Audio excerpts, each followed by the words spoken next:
Hello everyone. तो चलो start करते हैं एक topic. Methods of purification of organic compounds, ये तुम्हें दिया हुआ है। और जीओसी में जनरल ऑर्गेनिक केमिस्ट्री जो है उसी में दिया हुआ है, लास्ट में एनसीईआरटी में दिया हुआ है। तो इसमें देखते हैं इस टॉपिक में। कह रहा है कि देखो, सबसे पहले क्या है कि ऑर्गेनिक कंपाउंड्स जो क्या होते हैं, जो नेचुरल सोर्स से या लेबोरेटरी से ऑब्टेन किए जाते हैं, सिंथेसाइज किए जाते हैं। इतने पोर्शन में ये बताने की जरूरत बताया गया है कि नेचुरल सोर्स या जो लेबोरेटरी से ऑर्गेनिक कंपाउंड क्या होते हैं, जो सिंथेसाइज होते हैं, तो उनको क्या होता है, जरूरी होता है प्यूरिफाई करना। प्यूरिफाई करना क्या होता है, जरूरी होता है। और प्यूरिफाई हम कैसे करते हैं, तो उनमें किस तरह की इम्प्योरिटीज प्रेजेंट है, कि किस तरह की इम्प्योरिटीज प्रेजेंट है, उन्हीं की बेसिस पे हम क्या कर सकते हैं, जो मेथड होगा, डिफरेंट मेथड होगा, ये यूज करेंगे उसी के टेक्निक के बेसिस पे कि कैसी इम्प्योरिटीज है, उसी तरह से क्या करेंगे हम लोग, मेथड यूज करेंगे जिससे आसानी से क्या किया जा सके, प्यूरिफाई किया जा सके। तो इतना समझ में आ गया कि इतने पोर्शन में बस ये मेरे को बोलने की कोशिश किया गया है कि जो ऑर्गेनिक कंपाउंड्स होते हैं वो क्या होते हैं, कि उनको सिंथेसाइज करना क्या होता है, जरूरी होता है। चाहे वो लेबोरेटरी से ऑब्टेन किया जाए, ऐसे सिंथेसाइज नेचुरल सोर्स से ऑब्टेन किया जाए। तो अब वो देखते हैं हम लोग कि मेथड कौन कौन से हैं। तो यहाँ पे मेथड्स के बारे में बोला गया, the common techniques use for the organic compound. तो कौन कौन से हैं, ये सब्लिमेशन है, क्रिस्टलाइजेशन है, डिस्टिलेशन है, डिफरेंशियल एक्सट्रैक्शन है, क्रोमेटोग्राफी है। ये 5 मेथड है जिनको हम लोग को क्या करना है, इस टॉपिक में हमें डिटेल्स में देखना है कि कैसे कैसे और कब यूज करना है, क्या होते हैं ये प्रोसेस, इनको एक एक करके हम लोग को देखना है।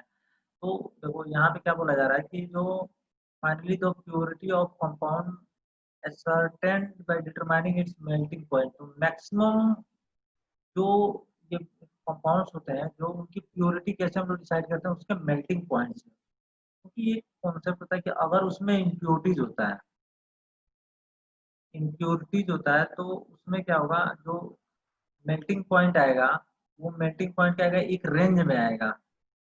क्या आएगा, एक रेंज में आएगा। और मेल्टिंग पॉइंट क्या आएगा, एक रेंज में आएगा। और अगर उसमें इम्प्योरिटीज प्रेजेंट रहेगा तो उसका मेल्टिंग पॉइंट क्या होता है, कम हो जाता है। Melting point if impurities present,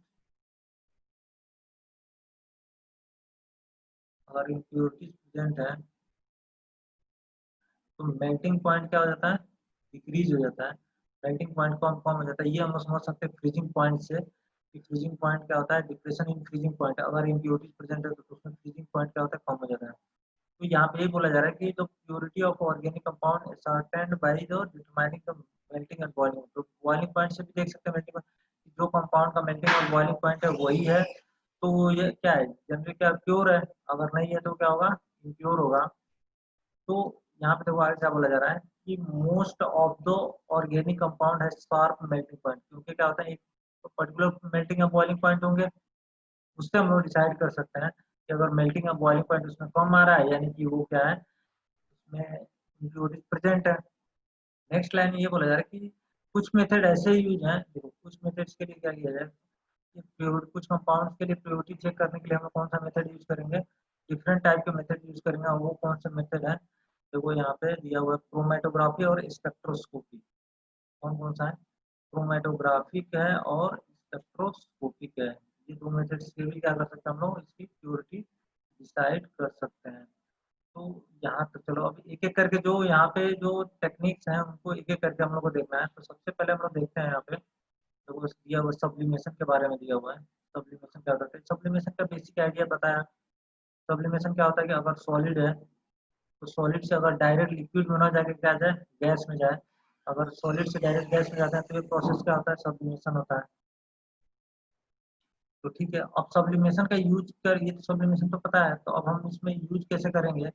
तो यहाँ पे स्टार्टिंग में तो ये बोला गया है कि you have learned earlier that on heating some of solid substance. ये डेफिनेशन के बारे में बोला है कि सॉलिड सब्सटेंस डायरेक्टली क्या होता है, वेपर में चले जाता है विदाउट एनी लिक्विड। तो इस प्रोसेस को आता है, तो उसको सब्लिमेशन बोलते हैं। इतना सब्लिमेशन समझाया गया है। देन आगे वाले पोर्शन में क्या बोला गया है, purification technique is based on the above principle of sublimation. अब ये इसका यूज कब करेंगे, जब या तो देखो सब्लिमेबल कंपाउंड, या दोनों में से कोई एक होना चाहिए, या तो इम्प्योरिटीज या फिर जो ऑर्गेनिक कंपाउंड हो वो क्या होना चाहिए, सब्लिमेबल होना चाहिए।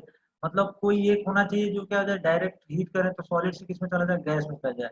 आइदर वो इम्प्योरिटीज हो या फिर ऑर्गेनिक कंपाउंड। मान लो कि अगर इम्प्योरिटीज क्या है, इम्प्योरिटीज नहीं है सब्लिमेबल, ऑर्गेनिक कंपाउंड क्या सब्लिमेबल है, तो यहाँ से क्या करेंगे, जैसे इसको हीट करेंगे, यहाँ से हीट करेंगे तो क्या हो जाएगा, जो प्योर प्योर कंपाउंड होगा वो वेपर फॉर्म करके अब ऊपर कहीं कलेक्ट कर लेंगे हम उसको, वेपर फॉर्म में क्या करेंगे, कलेक्ट करेंगे और फिर उसको कंडेंस कर लेंगे, तो वहां से क्या हो जाएगा, ऑप्टेन हो जाएगा ऑर्गेनिक, इम्प्योरिटीज क्या हो जाएंगी, इसी में रह जाएंगी। तो ये तरीका हो गया, इससे हम लोग क्या कर सकते हैं, ये कई हम लोग डिफाइन कर सकते हैं, सेपरेट कर सकते हैं किसको, ऑर्गेनिक कंपाउंड्स को उनके इम्प्योरिटीज क्या कर सकते हैं, सेपरेट किया जा सकता है। तो इसके लिए कंडीशन क्या, देखो क्या बोला गया था स्टार्टिंग में कि जो जैसी इम्प्योरिटीज रहेंगे उन्हीं के बेसिस पे हम लोग टेक्निक यूज करेंगे। तो इसमें कौन से कंपाउंड्स के लिए हम लोग यूज कर सकते हैं, जिसमें आइदर कंपाउंड्स या फिर इम्प्योरिटी में से कोई एक क्या होना चाहिए, सब्लिमेबल होना चाहिए, इम्प्योरिटी में से और कंपाउंड में से कोई एक क्या होना चाहिए, सब्लिमेबल होना चाहिए। तो इतने वाले पोर्शन में बच्चे समझाएंगे कि कौन कौन से और सब्लिमेशन क्या होता है और कब हम यूज कर सकते हैं।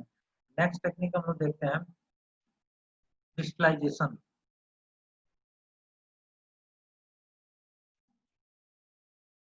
नेक्स्ट टेक्निक देखते हैं हम लोग, क्रिस्टलाइजेशन। क्रिस्टलाइजेशन देखते हैं, सेकंड टेक्निक क्या कह रहा है इसमें, कि this is the one of the most common used technique for the purification of organic compound. ये क्या होता है, सबसे ज्यादा कॉमन होता है इसको यूज करने के लिए। और ये कब काम करता है, it is based on the difference in the solubilities of organic compound and the impurities of solvent. इतने का मतलब समझते हैं। पहले बोला गया है कि क्रिस्टलाइजेशन क्या होता है, कि ये ज्यादा जनरली ऑर्गेनिक कंपाउंड्स के सॉल्युबिलिटी को सेपरेट करने के लिए यूज करते हैं। और ये कब यूज करेंगे, या तो एक जो कंपाउंड हो गया, जो प्योर कंपाउंड है, और जो इम्प्योरिटीज है,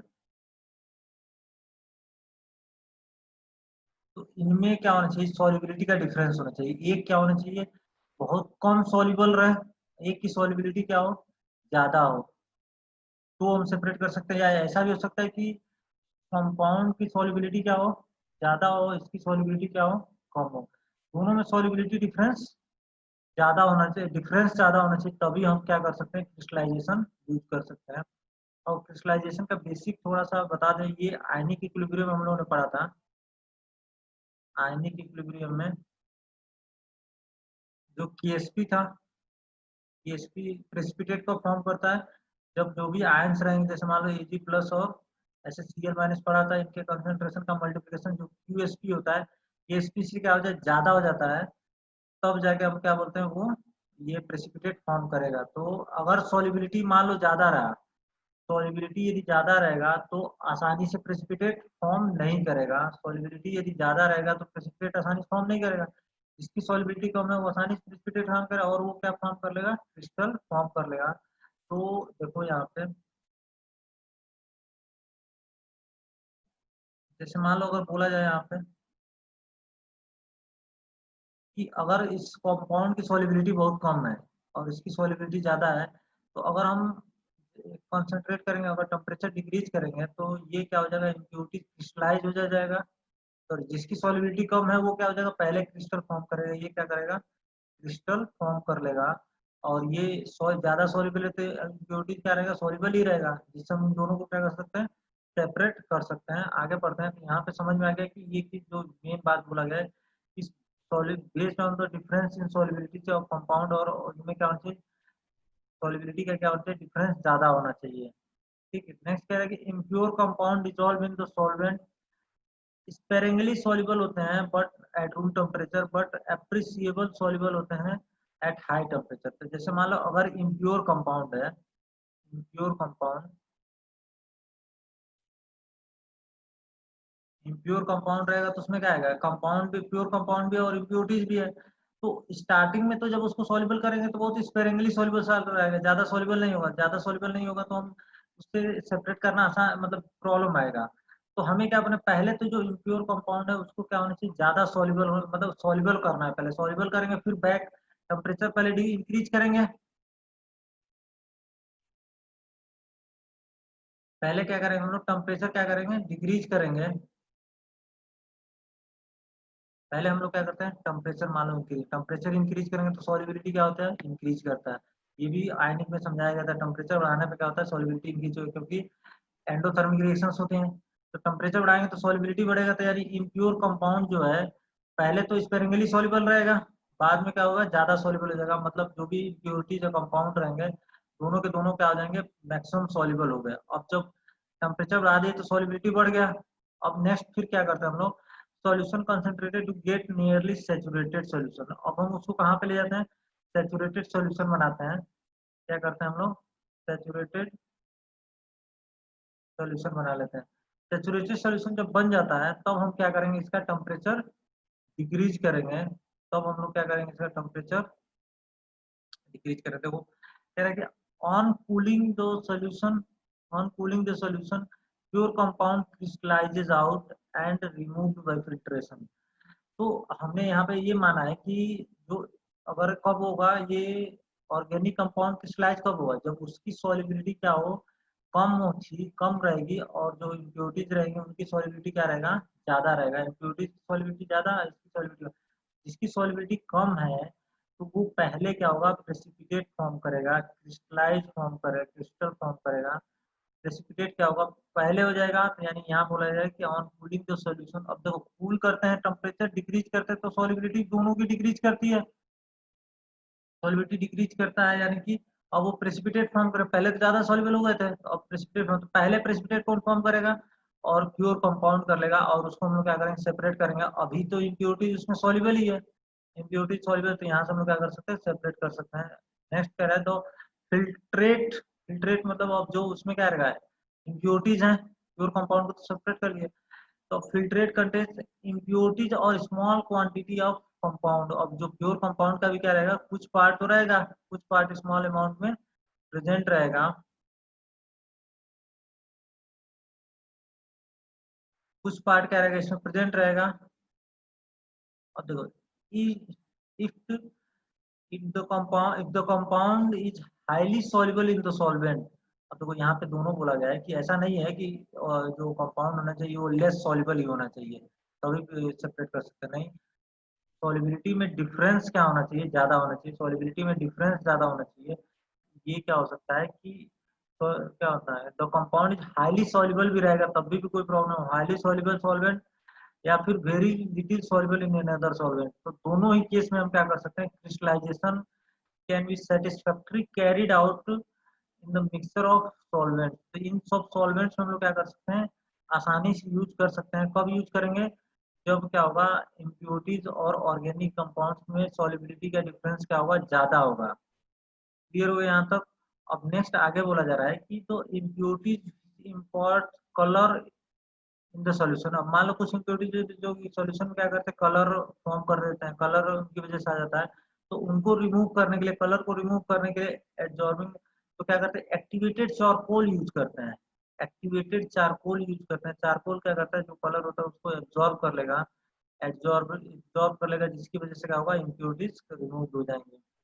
नेक्स्ट कह रहे हैं यहाँ से क्या कह रहा है, the repeated crystallization become necessary for the purification of impurities comparable solubility। अगर बार बार करेंगे, दो तीन बार करेंगे तो क्या होगा, और अच्छे से क्या होगा, प्यूरिफाई हो जाएगा, for purification of organic compound. यहाँ तक समझ में आएगा। ये मेथड कौन सा होगा, सेकेंड मेथड हो गया क्रिस्टलाइजेशन। क्लियर हो गया होगा।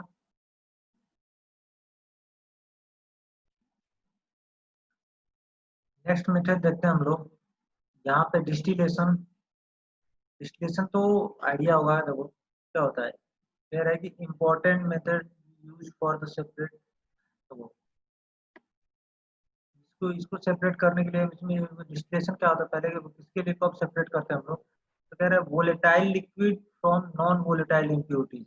अगर लिक्विड क्या है, जो एक वोलेटाइल है, और जो इम्प्योरिटीज है उसमें क्या है, नॉन वोलेटाइल है, तब हम इसको सेपरेट करने के लिए यूज कर सकते हैं। या फिर दूसरा बोला जा रहा है कि अगर liquid having difference in more boiling point, अगर मान लो इम्प्योरिटीज ही लिक्विड है और वो भी क्या है, लिक्विड है, प्योर जो कंपाउंड है वो भी लिक्विड है, और दोनों में बॉइलिंग पॉइंट में डिफरेंस क्या है, ज्यादा है। एक तो इस पहला बोला कि एक नॉन इम्प्योरिटीज नॉन वोलेटाइल है, वो वोलेटाइल हो तो भी कर सकते हैं, या फिर दोनों वोलेटाइल ही हैं, लेकिन उनमें बॉइलिंग पॉइंट में डिफरेंस क्या है, ज़्यादा है, तब हम कर सकते हैं ये दो मेथड में हम लोग क्या कर सकते हैं, यूज कर सकते हैं डिस्टिलेशन का। तो देखो क्या कह रहा है आगे नेक्स्ट, कि liquid having sufficient boiling point vaporises at different temperature. अगर मान लो डिफरेंट क्या रहेगा, बॉइलिंग पॉइंट रहेगा, तो डिफरेंट डिफरेंट टेम्परेचर पे क्या करेंगे, वो बॉयल करेंगे। Then vapour or vapours are cooled and form the liquid collected. तो अब यहाँ से जो जिसका बॉइलिंग पॉइंट क्या होगा, कम होगा, जिसका बॉइलिंग पॉइंट क्या होगा, कम होगा, वो पहले क्या हो जाएगा, वेपर्स फॉर्म कर लेगा। पहले क्या होगा, वेपर्स फॉर्म कर लेगा, जिसका बॉइलिंग पॉइंट कम होगा वो पहले वेपर्स फॉर्म कर लेगा, और जो वेपर्स होंगे उनको कूल करके क्या कर लेंगे, कलेक्ट कर लेंगे। कलेक्ट कर लेंगे तो जो वेपर्स आएगा तो उसको क्या कर ले, सेपरेट कर लिया। देखो इसमें कौन सा वे हो गया कि देखो एग्जांपल्स के लिए क्लोरोफॉर्म का बॉइलिंग पॉइंट क्या है, 3344 केल्विन है, और एनिलीन है 457 क्या है, केल्विन है। इनको आसानी से हम लोग क्या कर सकते हैं, डिस्टिलेशन मेथड से सेपरेट कर सकते हैं। एग्जाम्पल यहाँ पे डायग्राम आगे दिया हुआ है। तो क्लोरोफॉर्म और एनिलीन, तो ये एग्जाम्पल से यहाँ तक हो गया। यहाँ तक बोला जा रहा था कि इनमें क्या से कैसे हम लोग मेथड से कलेक्ट करें, ये कब यूज करेंगे, जब दोनों में या तो एक इम्प्योरिटी नॉन वोलेटाइल हो, एक वोलेटाइल हो, या दोनों वोलेटाइल रहेंगे तो बॉइलिंग पॉइंट में डिफरेंस क्या होना चाहिए, ज्यादा होना चाहिए। यहाँ से क्या बोला जा रहा है कि the liquid mixture is then taken round for, यहाँ एग्जाम्पल्स जो डायग्राम दिया हुआ उसको समझाया गया है यहाँ पे, इसको हम लोग देखते हैं।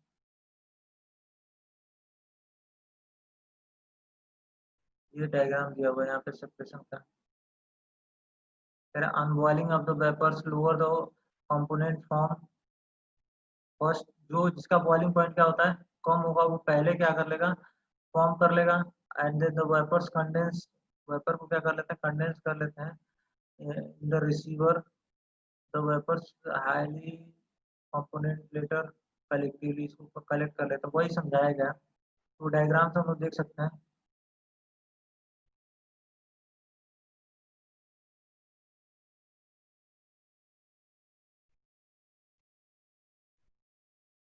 देखो यहाँ पे क्या है, ये फ्लास्क हो गया, इसमें क्या रहेगा, दोनों इम्प्योरिटीज प्रेजेंट रहेंगी और इनको हीट कर रहे हैं, तो जिसका बॉइलिंग पॉइंट क्या होगा, कम होगा, जिसका बॉइलिंग पॉइंट क्या होगा, कम होगा, वो पहले यहाँ से वेपर फॉर्म करेगा।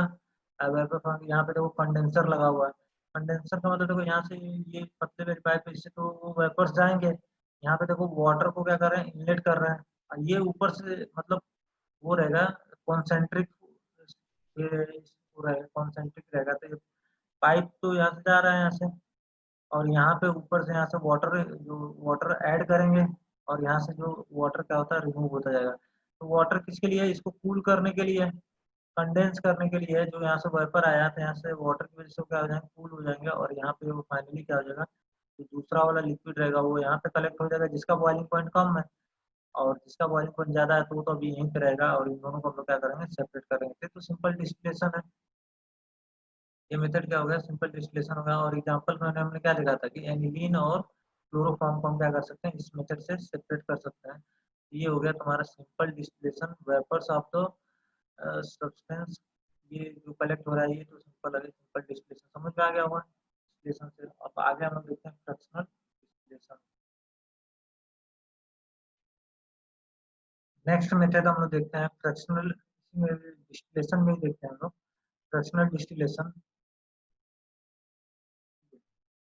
फ्रैक्शनल डिस्टिलेशन देखते हैं, फ्रैक्शनल डिस्टिलेशन क्या होगा, ये कब हम यूज कब करेंगे, पहले ये देख लेते हैं। तो कह रहा है कि if the difference in the boiling points of two liquid is not much, बहुत ज्यादा डिफरेंस ना हो, तो हम क्या करेंगे, ये मेथड हम लोग यूज करेंगे।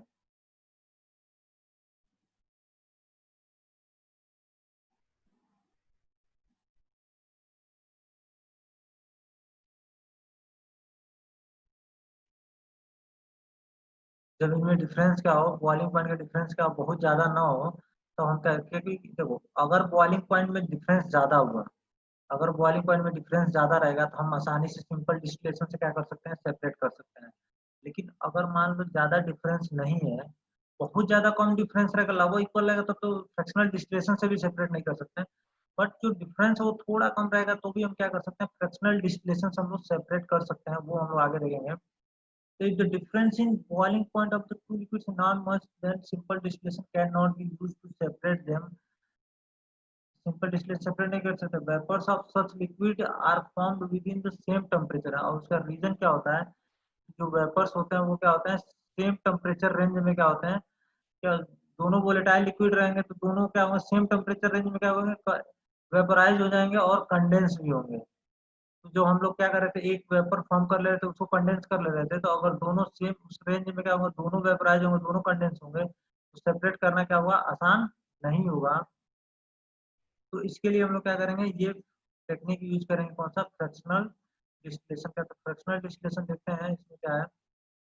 यहाँ पे आगे टेक्निक के बारे में, this technique of the fractional distillation is used such case. इस केस के लिए हम यूज करते हैं. अब इसमें होता क्या है वो देखते हैं. In this case technique, this technique, vapours of liquid are pass through the fractionating column. अब यहाँ पे एक टर्म आएगा फ्रैक्शनेटिंग कॉलम, ये नहीं समझ में आ रहा होगा, ये मैं अच्छे से अभी एक्सप्लेन करूंगा कि फ्रैक्शनेटिंग कॉलम.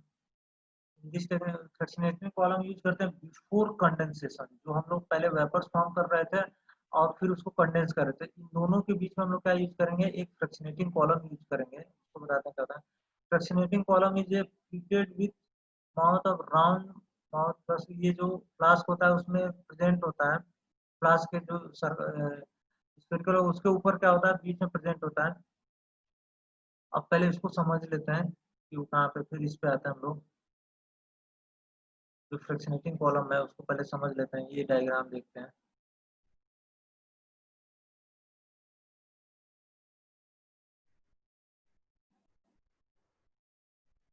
ये डायग्राम दिया हुआ है, इससे हम लोग समझ में आ जाएगा ज़्यादा.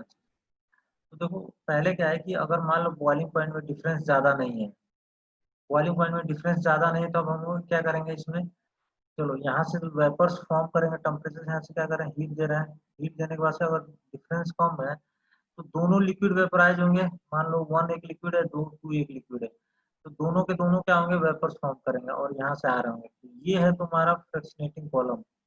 क्या है, फ्रैक्शनेटिंग कॉलम विद ब्रेकिंग. ये यहाँ पे हम लोग क्या करें, कंडेंसेशन करते हैं, कंडेंस करते हैं. जो वेपर्स फॉर्म हो गया, जो वेपर्स फॉर्म होकर इधर आता है उसको हम लोग क्या करते हैं, कंडेंस करके और यहाँ पे सेपरेट करते हैं. तो जब दोनों के दोनों वेपर्स अगर सेम रेंज में अगर आ रहे होंगे तो दोनों के दोनों कंडेंस हो जाते हैं और दोनों को लिक्विड सेपरेट तो कर नहीं पाते. इसके लिए हम लोग कौन सा यूज करते हैं, फ्रैक्शनेटिंग कॉलम. और फ्रैक्शनेटिंग कॉलम में होते क्या है कि यहाँ पे क्या होते हैं, सब्सटेंस रखे रहते हैं जो हीट एक्सचेंज करते हैं. क्या करते हैं, हीट एक्सचेंज करते हैं, जो हीट एक्सचेंज करते हैं. तो अब मान लिक्विड वन है और लिक्विड टू. वन का हम मान लेते हैं कि बॉइलिंग पॉइंट क्या है, ज्यादा है, और टू का बॉइलिंग पॉइंट क्या है, कम है. टू का बॉइलिंग पॉइंट कम. तो वेपर्स तो दोनों फॉर्म होंगे, बट जैसे ये वेपर्स इसमें जाएंगे तो हीट हीट लॉस करेंगे, क्योंकि ये हीट क्या करेंगे, उस सब्सटेंस को देंगे. अगर उस सब्सटेंस को हीट देंगे तो जिसका बॉइलिंग पॉइंट ज्यादा है वो तुरंत क्या हो जाएगा, लिक्विफाई हो जाएगा. वो लिक्विफाई होता जाएगा और नीचे आता जाएगा. वो क्या आना जाएगा, लिक्विड होकर फिर नीचे आता रहेगा. और जो वेपर्स है, पहला वाला जो दूसरा वाला वेपर्स है, अभी वो हीट तो देगा, लॉस वो भी करेगा, बट इतना लॉस नहीं करेगा कि वो कंडेंस हो जाए. वो कंडेंस नहीं होगा तो केवल वन टू वाला लिक्विड ऊपर जाएगा और वन वाला लिक्विड क्या आता जाएगा, नीचे आता जाएगा. टू वाला लिक्विड ऊपर जा, टू वाला वेपर्स ऊपर जा रहा है और वन लिक्विड कंडेंस होकर क्या आ रहा है, नीचे आ रहा है.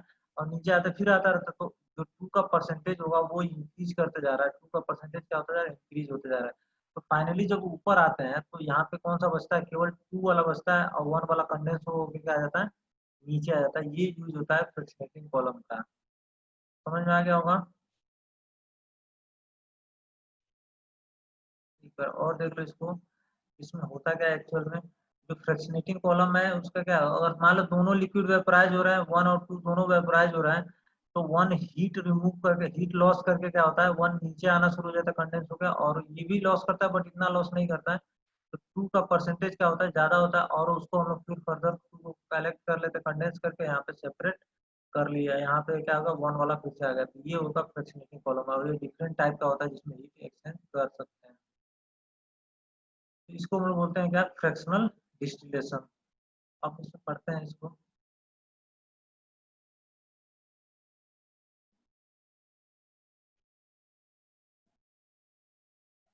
कह रहा है वही यहाँ से फ्रैक्शनेटिंग कॉलम था।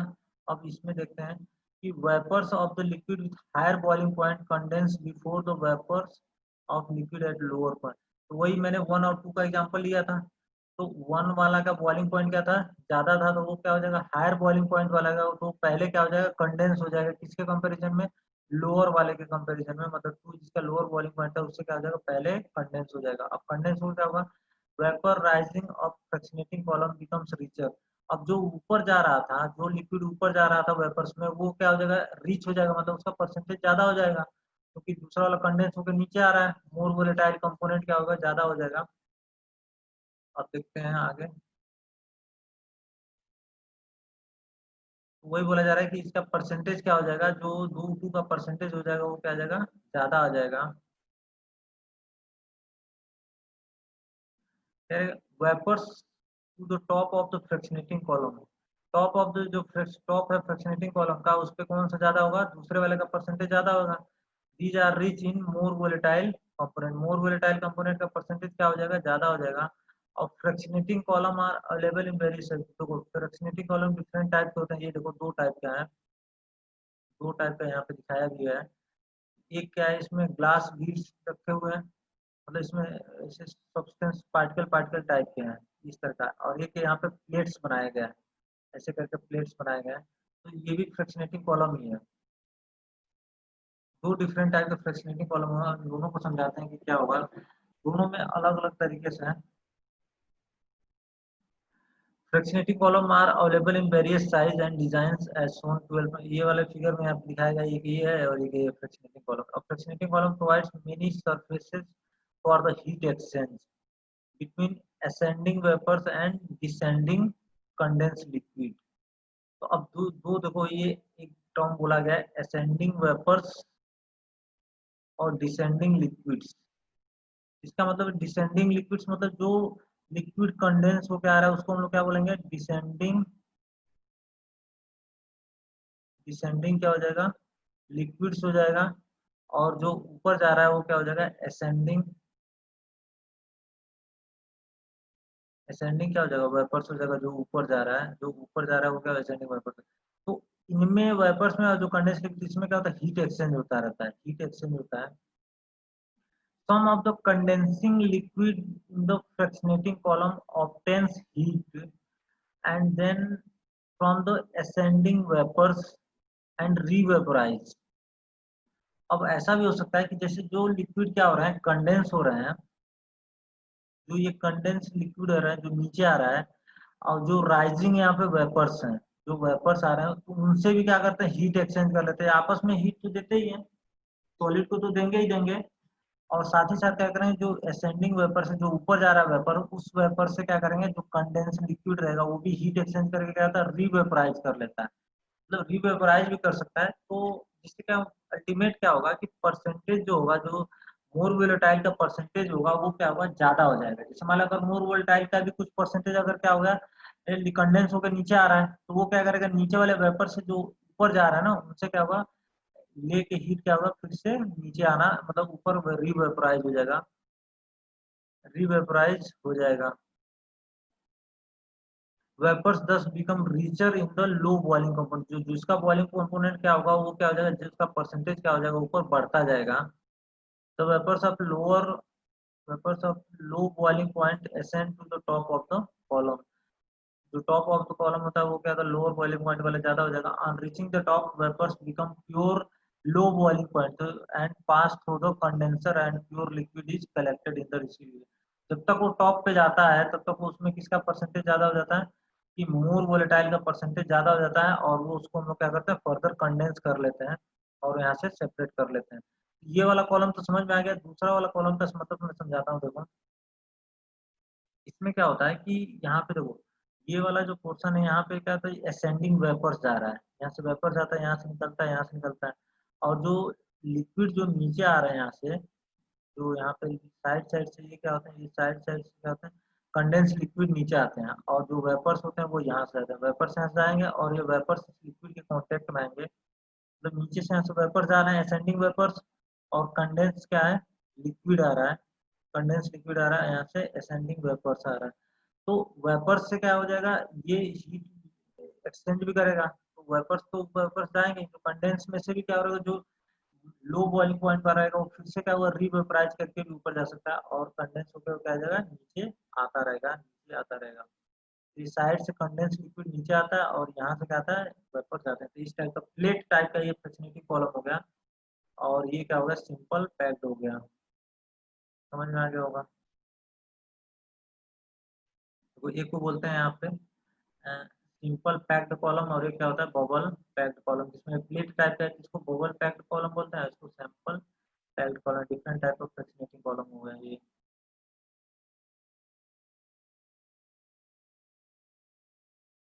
तो यहाँ से क्या बोला जा रहा है कि after the series of successive distillation of the remaining liquid in the distillation process get enriched of high boiling component. Each successive condensation and vaporization units in the fractionating column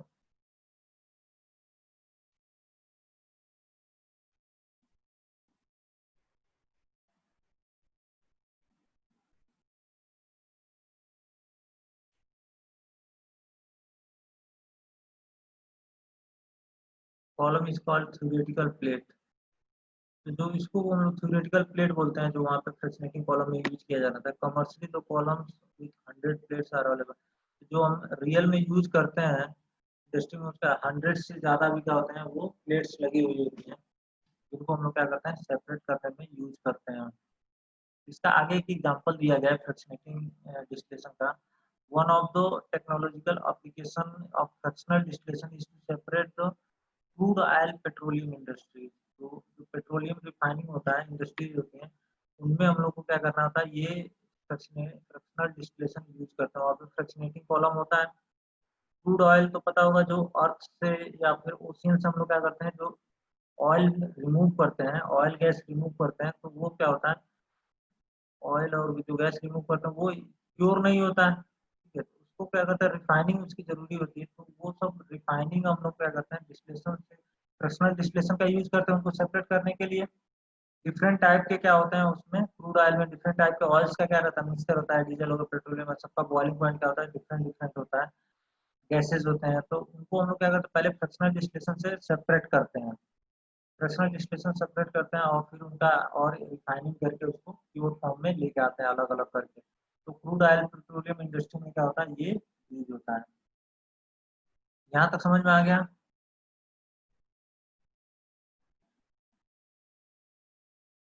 next देखते हैं हम लोग इसमें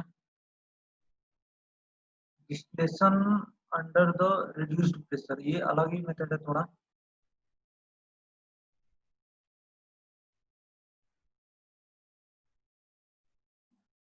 इसमें क्या करते हैं, देखो अभी तो पहला बार में सिंपल डिस्टिलेशन देखा था, नेक्स्ट देखा था हम लोग फ्रैक्शनल डिस्टिलेशन, अभी देखते हैं डिस्टिलेशन अंडर रिड्यूस्ड प्रेशर। ये भी डिस्टिलेशन में ही आएगा। तो हम इसमें क्या करते हैं कि रिड्यूस्ड प्रेशर का मतलब प्रेशर को हम लोग क्या करेंगे, रिड्यूस करेंगे। अब क्यों करते हैं हम लोग रिड्यूस करके प्रेशर डिस्टिलेशन क्यों करते हैं, उसका देखते हैं कि this method is used for the purification of liquid having very high boiling point and do decomposes eight there boiling point range. अब जैसे मान लो कि किसी का बॉइलिंग पॉइंट क्या हो, बहुत ज्यादा हो, बॉइलिंग पॉइंट बहुत ज्यादा रहेगा, तो उतने बॉइलिंग पॉइंट तक ले जाने के लिए उससे कम ही टेम्परेचर हम चाहते हैं कि वो वेपर्स फॉर्म कर ले, तो इसके लिए ये मेथड हम यूज कर सकते हैं। या फिर उन कंपाउंड्स को जो अपने बॉइलिंग पॉइंट तक जाते जाते वो डिकम्पोज हो जाता है, बहुत हाई बॉइलिंग पॉइंट है और उस टेम्परेचर तक जाते जाते वो क्या हो जाएंगे, डिकम्पोज हो जाएंगे। तो ऐसे लिक्विड्स के लिए हम लोग क्या करते हैं, ये रिड्यूस्ड प्रेशर का कॉन्सेप्ट यूज करते हैं। तो क्या होता है, such liquids are made to boil at their temperature lower than their normal boiling point by reducing the pressure। जितना वो नॉर्मल बॉइलिंग पॉइंट वो क्या होते हैं, वो वेपर्स फॉर्म करते हैं, उतने उतने टेम्परेचर से कम टेम्परेचर पे ही हम लोग क्या क्या करते हैं, उनको वेपराइज कर लेते हैं। जितना अपने बॉइलिंग पॉइंट से उससे कम टेम्परेचर पे क्या कर लेते हैं, बॉयल कर लेते हैं। इसकी हेल्प से बाय रिड्यूसिंग प्रेशर, प्रेशर कम करने की हेल्प से हम लोग क्या करेंगे, ऐसा कर सकते हैं। तो देखो इसका यूज कैसे, मतलब क्यों ऐसा होता है। तो liquids boil at the temperature at which vapour pressure is equal to the external pressure. अगर मान लो कि लिक्विड है, ठीक है, तो मान लो वाटर का एग्जांपल लेते हैं। देखो यहाँ पे वाटर को अगर हम लोग हीट करते हैं तो ये 100 डिग्री सेंटीग्रेड क्यों ये हो जाता है, वेपर्स फॉर्म कर लेता है, क्योंकि इसका जो वेपर्स जो यहाँ पे आया, ठीक है, मान लो यहाँ पे इक्वल कर देते हैं, क्लोज कर देते हैं। जो यहाँ पे जो वेपर प्रेशर होगा, वेपर प्रेशर होता है, अगर यहाँ पे एक्सटर्नल प्रेशर जो क्या होता है, एक्सटर्नल प्रेशर जो एटमॉस्फेरिक प्रेशर है 1 एटमॉस्फेरिक प्रेशर, तो वेपर प्रेशर यदि एटमॉस्फेरिक प्रेशर के बराबर हो जाए तो उस समय क्या होता है, ये लिक्विड वेपराइज होना शुरू हो जाता है, वेपर फॉर्म शुरू करता है, और 100 डिग्री सेंटीग्रेड पे ही होता है, इसलिए क्या होता है, हम बोलते हैं इसका बॉइलिंग पॉइंट क्या है, 100 डिग्री सेंटीग्रेड है। तो कोई भी लिक्विड कब बॉयल होगा, जब उसका वेपर प्रेशर किसके बराबर हो जाए, वेपर का जो प्रेशर वो किसके बराबर हो जाए, एक्सटर्नल प्रेशर के बराबर हो जाता है, एक्सटर्नल प्रेशर के बराबर हो जाता है, उस समय क्या होता है, वो लिक्विड बॉयल होना शुरू हो जाता है। तो हमें क्या करना है, अगर एक्सटर्नल प्रेशर को कम कर दे तो बॉइलिंग पॉइंट कम कर सकते हैं, और कम ही नॉर्मल बॉइलिंग पॉइंट से हम क्या कर सकते हैं, पहले हम लोग रिड्यूस कर सकते हैं। तो करते क्या है, तो pressure is reduced by the help of water pump या वैक्यूम पंप का यूज करते हैं, जिससे हमें क्या करते हैं, प्रेशर को रिड्यूस कर लेते हैं। प्रेशर रिड्यूस कर लेंगे अंदर का तो वो जल्दी बॉयल हो जाएगा, जल्दी बॉयल हो जाएगा तो उसको वेपर फॉर्म कर लेंगे, उसको हम कंडेंस भी कर लेंगे, कंडेंस कर लेंगे, और क्या कर सकते हैं, कैलकुलेट वो उसमें से कंडेंस से सेपरेट कर सकते हैं। तो वो कह रहा है glycerol can be separated by the spent lie in soap industry by using this technique. तो ये इसके लिए ग्लिसरॉल को सेपरेट करने के लिए हम लोग सोप इंडस्ट्री में क्या करते हैं, इसका इस मेथड का यूज करते हैं कि कम प्रेशर पे ही क्या रिड्यूस प्रेशर रिड्यूस कर देते हैं, जिससे उसके बॉइलिंग पॉइंट क्या होता है, कम हो जाता है, बॉइलिंग पॉइंट कम हो जाता है, इसकी वजह से हम लोग क्या करते हैं, सेपरेट कर सकते हैं। तो इसका एग्जांपल देखो यहाँ पे डायग्राम में यहाँ पे दिखाया गया, यहाँ समझ सकते हो। देखो यहाँ पे ये क्या है, कंटेनर है, यहाँ पे फ्लास्क है, जिसमें हमें क्या करना है, लिक्विड्स को सेपरेट करना है। यहाँ से बर्नर से क्या करते हैं हम लोग, हीट दे रहे हैं, हीट देने के बाद से यहाँ से देखो ये आ गया, यहाँ पे कंडेंस हो रहा है। अब यहाँ पे देखो क्या है, ये मैनोमीटर है, मैनोमीटर क्या होता है, प्रेशर को मेजर करता है, प्रेशर को क्या करता है, मेजर करते हैं। तो यहाँ वैक्यूम पंप लगा हुआ है कि यहाँ से प्रेशर को क्या कर सकते हैं, रिड्यूस कर दिए, प्रेशर को क्या कर दिया, मतलब यहाँ पे जो लिक्विड, वहाँ पे जो मॉलिक्यूल्स होंगे ना, यहाँ से मॉलिक्यूल्स को अगर हम लोग यहाँ से सेपरेट कर लेंगे, वैक्यूम पंप से अगर रिमूव कर लेंगे, तो प्रेशर अंदर का क्या हो जाएगा, यहाँ का प्रेशर क्या हो जाएगा, कम हो जाएगा। प्रेशर कम हो जाएगा तो ये कम ही टेम्परेचर पे क्या हो जाएगा, बॉयल हो जाएगा, कम टेम्परेचर पे ही क्या हो जाएगा, लेस टेम्परेचर पे ही क्या हो जाएगा, बॉयल हो जाएगा। अब बॉयल होगा तो यहाँ पे जो लिक्विड आएंगे उनको हम लोग क्या कर सकते हैं, मतलब जो वेपर्स आएंगे तो उनको हम क्या करेंगे, कंडेंस कर सकते हैं। पहले यहाँ वैक्यूम पंप से क्या कर लिया, प्रेशर को कम कर दिया, प्रेशर को कम कर दिया, उसके बाद हम लोग क्या करें, इसको क्लोज करके यहाँ से तो वेपर प्रेशर कम हो जाएगा, अब मतलब एक्सटर्नल प्रेशर कम हो जाएगा, तो जल्दी से लिक्विड क्या हो जाएगा, वेपराइज होना शुरू हो जाएगा, वेपराइज होना शुरू हो जाएगा, उसको हम लोग क्या करेंगे, यहाँ से कंडेंस करके सेपरेट कर सकते हैं। तो इसका बॉइलिंग पॉइंट क्या होता है, बॉइलिंग पॉइंट बहुत ज्यादा हो, या फिर जो बॉइलिंग पॉइंट कर रेंज तक जाते जाते क्या हो जाता है, ब्रेक हो जाता है। तो इसके लिए हम लोग मशीन यूज करते हैं कि एक्सटर्नल ये जो वैक्यूम पंप था, वैक्यूम पंप से क्या कर लेंगे, उसको सेपरेट कर लिए, सेपरेट करें, उसका प्रेशर को कम कर दिया, प्रेशर कम कर दिया तो बॉइलिंग पॉइंट कम होगा, बॉइलिंग पॉइंट कम, बॉइलिंग पॉइंट पे बॉयल हो गया, और उसको हम लोग क्या कर सकते हैं, यहाँ से सेपरेट कर ले रहे हैं। तो ये मेथड हो गया, रिड्यूस प्रेशर करके हम लोग क्या कर सकते हैं, सेपरेट कर सकते हैं। अब देखो एक और डिस्टिलेशन में ही है, स्टीम डिस्टिलेशन, इसको समझते हैं क्या है, स्टीम डिस्टिलेशन क्या होता है।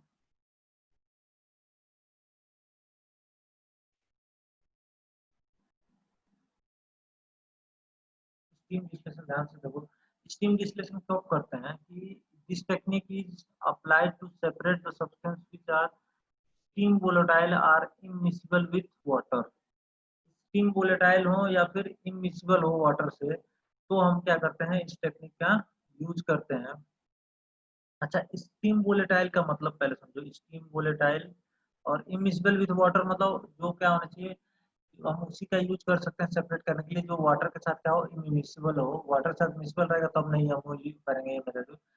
तो स्टीम वोलेटाइल मतलब स्टीम की हेल्प से क्या हो सकता है, वो वोलेटाइल हो सकता है, ऐसा नहीं कि उसका बॉइलिंग पॉइंट क्या रहे, 500 डिग्री सेंटीग्रेड रहे और स्टीम दे रहे हैं, तो स्टीम देंगे तो वोलेटाइल ही नहीं होगा, वेपर ही नहीं फॉर्म करेगा, मतलब स्टीम 100 डिग्री सेंटीग्रेड पे रहता है ना, तो 100 डिग्री सेंटीग्रेड पे वो स्टीम से हम क्या हो जाए, वोलेटाइल हो जाए, स्टीम की हेल्प से ही क्या हो जाए, वो वेपर्स फॉर्म कर सके, वोलेटाइल होते, स्टीम वोलेटाइल हो गया, और वो क्या होना चाहिए, इमिसिबल विथ वाटर होना चाहिए, तो हम यूज कर सकते हैं, स्टीम डिस्टिलेशन यूज कर सकते हैं। तो स्टीम डिस्टिलेशन यूज करने से फायदा क्या होता है, देखो steam steam distillation, steam from, और देखो steam from the steam generator, जो स्टीम जनरेटर बोलते हैं, स्टीम आ जाएगा, एंड थ्रू द फ्लास्क, और फ्लास्क में उसको क्या करेंगे, सेंड करेंगे, जिस जहाँ पे हमें क्या करना है, डिस्टिल करना है, then the mixture of steam and volatile organic compounds condense and collect, and then later which can be separated. देखो इसको डायग्राम से यहाँ पे अच्छे से समझ में आएगा।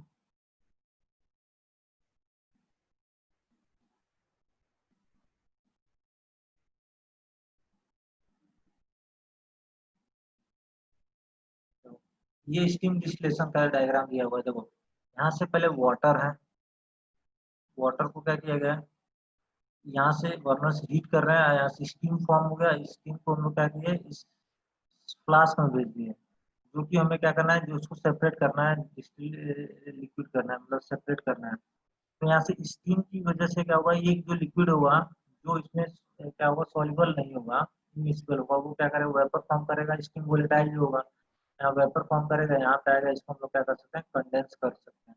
तो अब स्टीम देने की क्या जरूरत है, जब यहाँ पे हम हीट दे ही रहे थे इसको, स्टीम देने की क्या जरूरत है, उसका रीजन क्या है कि स्टीम के आने की वजह से होना क्या चाहिए, जो यहाँ का जो वेपर प्रेशर होगा ये वोलेटाइल कब होता है,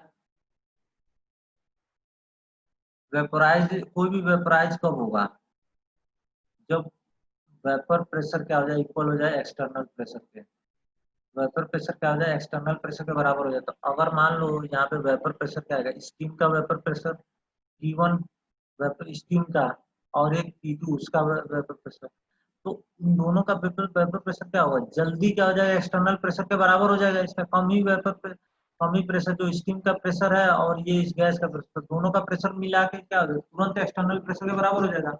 ऐसे रहता तो P2 को क्या होना पड़ता, P2 को एक्सटर्नल प्रेशर के बराबर होना पड़ता तब बॉयल होता। तो ये P1 प्लस P2 की वजह से क्या होगा, एक्सटर्नल प्रेशर बराबर होगा और ये आसानी से क्या हो जाएगा वोलेटाइल, मतलब आसानी से वेपर फॉर्म कर लेगा, कम ही टेम्परेचर पे वेपर फॉर्म कर लेगा और ये यहाँ से आ जाएगा। तो इसमें भी अल्टीमेट कॉन्सेप्ट वही है कि वेपर प्रेशर क्या होता है, एक्सटर्नल प्रेशर होगा तो बॉयल होगा। अब हम यहाँ पे वहां पे एक रिड्यूस्ड प्रेशर वाले में हमने क्या किया था, प्रेशर को कम कर दिया था, यहाँ पे प्रेशर को कम नहीं कर रहे हैं, अलग से एक स्टीम ला दिए थे, एक प्रेशर और ला दिए थे, इन दोनों की वजह से वेपर का जो दोनों के वेपर का जो प्रेशर होगा एक्सटर्नल प्रेशर के जल्दी बराबर हो जा रहा है, जल्दी बराबर तो कम ही टेम्परेचर को क्या बॉयल हो गया और आसानी से क्या हो सकता है उसको हम लोग सेपरेट कर सकते हैं, तो ये हो जाता है स्टीम डिस्टिलेशन। तो देखो यहाँ पे वो एक्सप्लेन किया है आगे कि in the steam distillation the liquid boils when the vapor pressure due to the organic compounds, मान लो organic compounds की वजह से वेपर प्रेशर P1 है और जो स्टीम की वजह से वेपर प्रेशर है वो उसका प्रेशर आ रहा है P2 आ रहा है, तो P1 प्लस P2 क्या होना चाहिए, एटमॉस्फेरिक प्रेशर के अगर बराबर हो जाएगा तो और जल्दी बराबर हो सकता है, दोनों का सम तो और जल्दी एटमॉस्फेरिक प्रेशर बराबर हो सकता है। ऐसे केवल एक ही ऑर्गेनिक कंपाउंड्स का प्रेशर किसके बराबर होना पड़ता है, एटमॉस्फेरिक प्रेशर बराबर, तब वो बॉयल होता है, तो अब दोनों का सम तो जल्दी उसके बराबर हो जाएगा। तो P1 lower than P, P1 तो क्या होता है P से कम ही होता है। अब ये तो समझ में आएगा ना P1 क्या होगा, P से क्या होगा कम ही होगा, तो कम ही टेम्परेचर पे क्या हो सकता है, तो organic compound vaporise at lower temperature than its boiling point, तो वो कम ही बॉइलिंग पॉइंट पे क्या हो जाएगा वो वेपराइज हो जाएगा, इसलिए हम क्या करते हैं स्टीम डिस्टिलेशन यूज कर सकते हैं। अभी क्लियर हो गया होगा, दोनों में कॉन्सेप्ट एक ही है कि वेपर प्रेशर क्या होना चाहिए, एक्सटर्नल प्रेशर होता है उसमें रिड्यूस प्रेशर को रिड्यूस करते थे और इसमें हम लोग क्या कर रहे हैं अलग से स्टीम दे रहे हैं जिसका एक और प्रेशर को ऐड हो जा रहा है, जिससे वो एक्सटर्नल प्रेशर के जल्दी बराबर हो जा रहा है और कम टेम्परेचर पे ही क्या जा रहा है बॉयल हो जा रहा है। Thus, each one of the substance in the mixture water boil and other water insoluble substance, then the mixture will boil at but below, close to below. A mixture of water and substance can be obtained separated. तो एनिलीन्स को separate करने के लिए method use किया जाता है, ठीक है। और एनिलीन वाटर के मिक्सर के लिए ध्यान रख सकते हो और ये कॉन्सेप्ट होगा इसका स्टीम डिस्टिलेशन हो गया, समझ में आ गया होगा।